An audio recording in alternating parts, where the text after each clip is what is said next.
E aí pessoal, tudo bem? Aqui é o Rony, professor de Física. Neste vídeo vamos iniciar o estudo da ressonância em um circuito RLC.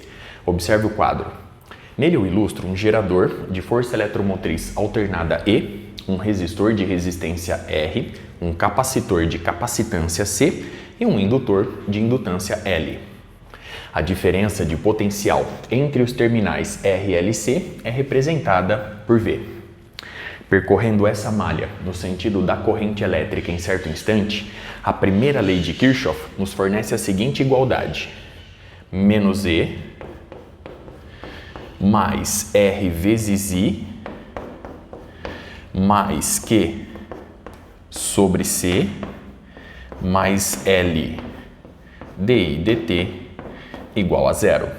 Sendo assim, L dI dt mais R vezes I mais Q sobre C é igual a E, que é igual à diferença de potencial V entre os terminais RLC, conforme ilustrado no circuito. Muito bem? Recorrendo agora à notação complexa, conforme vimos em vídeos anteriores, podemos escrever que L dI chapéu dt mais R I chapéu mais Q chapéu sobre C é igual a V chapéu em função do tempo t. Derivando agora todos os termos dessa igualdade em relação ao tempo, obtemos L vezes a derivada de segunda ordem em relação ao tempo de I chapéu mais R dI chapéu dt mais 1 sobre C vezes a derivada da carga em relação ao tempo é a intensidade da corrente elétrica I, e portanto, I chapéu. Tudo isso é igual à derivada de V chapéu em relação ao tempo t. Recorrendo agora a essas duas igualdades e substituindo cada uma delas na expressão obtida, na busca da solução particular, também chamada de solução estacionária, conforme vimos em vídeos anteriores, obtemos a seguinte expressão. Então vamos lá. L vezes a derivada de segunda ordem em relação ao tempo de I chapéu. I barra sai da derivação pelo fato de ser constante. E, portanto, nós temos a exponencial de ômega-t vezes I ômega ao quadrado, pois eu estou derivando a exponencial de ômega-t duas vezes em relação ao tempo. Muito bem? Mais R vezes a derivada de primeira ordem de I chapéu em relação ao tempo. I barra, mais uma vez, sai da derivação pelo fato de ser constante. E a derivada da exponencial de ômega-t é a própria exponencial vezes a derivada do expoente em relação ao tempo. E, portanto, I ômega. Muito bem. Mais 1 sobre C vezes I chapéu, que é I barra exponencial de ômega-t, e isso é igual à derivada de V chapéu em relação ao tempo. Pelo mesmo raciocínio, temos V barra exponencial de ômega-t vezes I ômega. Simplificando agora as exponenciais e colocando I barra em evidência do lado esquerdo, nós vamos obter I barra multiplicando L vezes I ômega ao quadrado mais R vezes I ômega mais 1 sobre C. Muito bem? E isso é igual a I ômega vezes V barra. Passando I ômega dividindo, vemos que V barra é igual a I barra, que multiplica. Então vamos lá. Nós temos aqui R mais I ômega L. Lembre-se que I ômega eu passei dividindo, mais 1 sobre I ômega C. Muito bem? Agora, nessa última fração, eu vou multiplicar o numerador e o denominador por I. Sendo assim, nós vamos encontrar I sobre I ao quadrado ômega C. I ao quadrado é igual a menos 1, portanto aparece aqui o sinalzinho de menos. Observe a expressão obtida até aqui e todos os cálculos realizados. Conforme vimos em vídeos anteriores, a impedância do circuito em questão, a impedância complexa, é dada pela razão V barra sobre I barra. Consequentemente, nós temos R mais I, que multiplica ômega L, que é justamente a reatância indutiva, menos I, que multiplica 1 sobre ômega C, que é justamente a reatância capacitiva. Muito bem? Então vamos ilustrar aqui as expressões obtidas anteriormente. A reatância indutiva é ômega L e a reatância capacitiva é dada por 1 sobre ômega C. Dando sequência, vamos agora escrever a impedância complexa do circuito na forma complexa. Z barra, portanto, é dado pelo seu módulo, representado simplesmente por Z, vezes a exponencial de I, φC.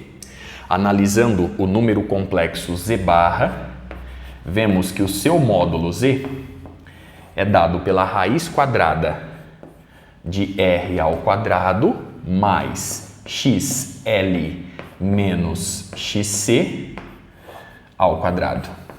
Muito bem. Se você quiser determinar a fase φC, basta recorrer à tangente do ângulo em questão. Com isso, você vai obter que φC é igual a tangente inversa da razão dada pela parte imaginária sobre a parte real. Então, nós temos aqui XL sobre XC dividido pela resistência R. Muito bem? Vamos agora em busca da solução I em função de t do circuito em questão. Para fazer isso, eu vou começar determinando I chapéu em função do tempo. Então vamos lá. I chapéu em função do tempo é igual a I barra exponencial de ômega t. I barra é dado por V barra sobre Z barra. Assumindo que φ é igual a zero, de forma que V barra seja igual a Vm sem perda de generalidade, eu posso determinar I barra fazendo a seguinte razão. Vm sobre Z barra é Z exponencial de I φC, portanto nós temos no denominador a raiz quadrada de R ao quadrado mais XL menos XC ao quadrado. Muito bem. Multiplicando aqui a exponencial de menos I φC, que eu joguei do denominador para o numerador, vezes a exponencial de ômega t. Muito bem. Sendo assim, I barra fica dado por essa razão, que multiplica a exponencial de I vezes ômega t menos φC. Consequentemente, a solução I em função do tempo t é obtida diretamente a partir de I barra, tomando simplesmente a parte real, conforme ilustrado no resumo. Sendo assim, I em função do tempo t fica dado por, então nós temos Vm sobre a raiz quadrada de R ao quadrado mais. Então vamos lá. A reatância indutiva é ômega L, a reatância capacitiva é 1 sobre ômega C. Então tudo isso ao quadrado. Observe a raiz quadrada. Muito bem. Que multiplica, já que eu estou tomando a parte real, o cosseno de ômega t menos φC. Muito bem, observe a expressão obtida e todos os cálculos realizados até aqui. Vamos agora analisar com mais calma este termo que aparece na expressão de I em função do tempo t. Observe que este termo representa a amplitude da intensidade da corrente elétrica. Sendo assim, eu vou representar este termo apenas por IM. Sendo assim, IM é igual à amplitude da diferença de potencial aplicada sobre a raiz quadrada de R ao quadrado mais ômega L menos 1 sobre ômega C ao quadrado, tudo isso dentro da raiz quadrada em questão. Observe agora, analisando essa expressão, o seguinte: se a frequência angular ômega no circuito tende a zero, se ômega tende a zero, quem domina nessa expressão é a reatância capacitiva. Consequentemente, IM fica dada pela seguinte razão: nós temos VM sobre a reatância capacitiva, pois a impedância nessa situação se resume à reatância capacitiva. Então, nós vamos encontrar aqui 1 sobre ômega C. Logo, IM tende a ômega C vezes IM tende a ômega C vezes VM. Consequentemente, se ômega tende a zero, vemos que IM também tende a zero. Muito bem, observe a análise realizada. Vamos agora inverter essa relação. Vamos admitir que ômega tende agora ao infinito.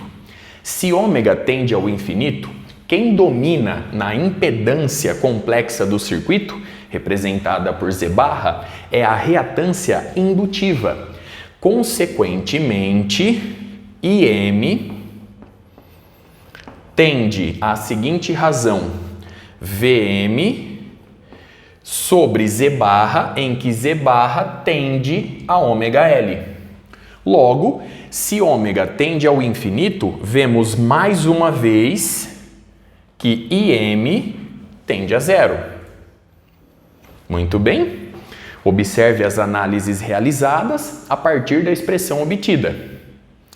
Podemos concluir, portanto, a partir daqui, que se IM tende a zero quando ômega tende a zero e IM tende a zero quando ômega vai para infinito, deve existir com certeza um pico entre esses dois extremos. E este pico é obtido justamente quando as reatâncias se igualam. Vamos arrumar aqui um espacinho no quadro. Logo, IM é máximo quando ômega L se iguala a 1 sobre ômega C.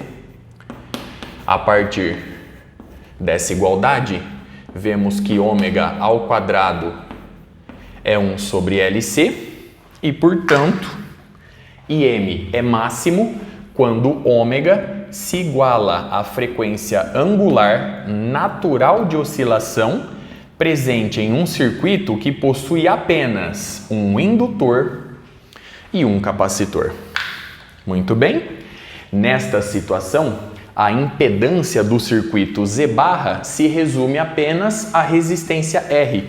Logo, nesta situação, vemos que VM, a amplitude da diferença de potencial aplicada, sobre IM, a amplitude da intensidade da corrente elétrica correspondente, é igual à resistência R. Observe as expressões obtidas e toda a análise realizada até aqui. Com isso, eu encerro o início desse estudo. No próximo vídeo, eu vou dar sequência a tais conceitos, partindo dessa conclusão. Até a próxima!